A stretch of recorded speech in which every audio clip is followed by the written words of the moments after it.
స్థానిక తెలంగాణ విశ్వవిద్యాలయం డిచ్పల్లిలో శనివారం సాహిత్య అకాడమీ మరియు తెలుగు అధ్యయన శాఖ తెలంగాణ విశ్వవిద్యాలయం సంయుక్తంగా తెలంగాణ విశ్వవిద్యాలయం ప్రధానాచార్యులు ప్రొఫెసర్ సి.హెచ్.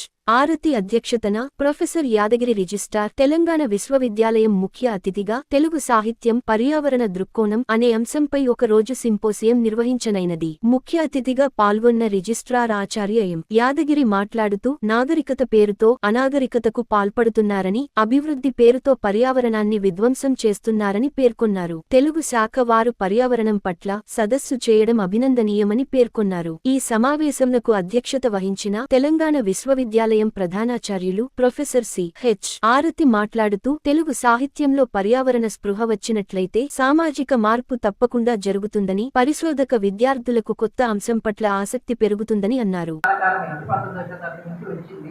కానీ పర్యావరణ స్పృహ రావడానికి కొంతకాలం పడుతుంది.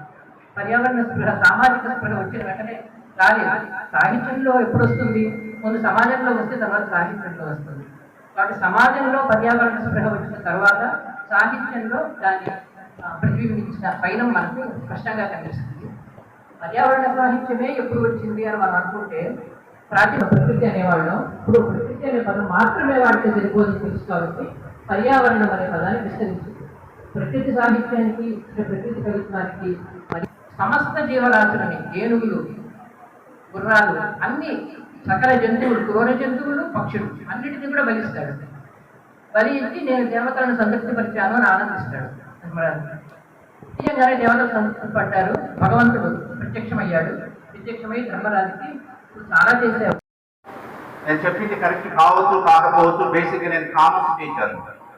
నా ఉద్దేశం ప్రకారంగా సాహిత్యం అంటే సామాజిక స్పృహను తీసుకొచ్చేసి ఒక సామాజిక మార్పును తీసుకొచ్చేటువంటి ఒక ఆయుధంగా ఉండేదే సాహిత్యం అని అనుకుంటూ ఉన్నాను.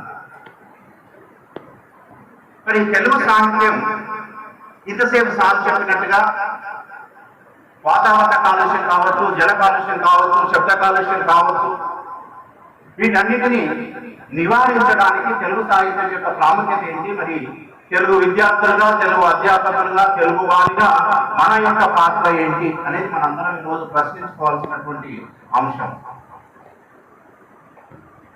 అంటే తెలంగాణ ఉద్యమంలో మనం గమనించినట్లయితే ప్రజలకు సూటిగా అర్థమయ్యే విధంగా ప్రత్యేక తెలంగాణ ఆవశ్యకతను తెలియజేసిన దాంట్లో మొదటిది తెలుగు సాహిత్యమే.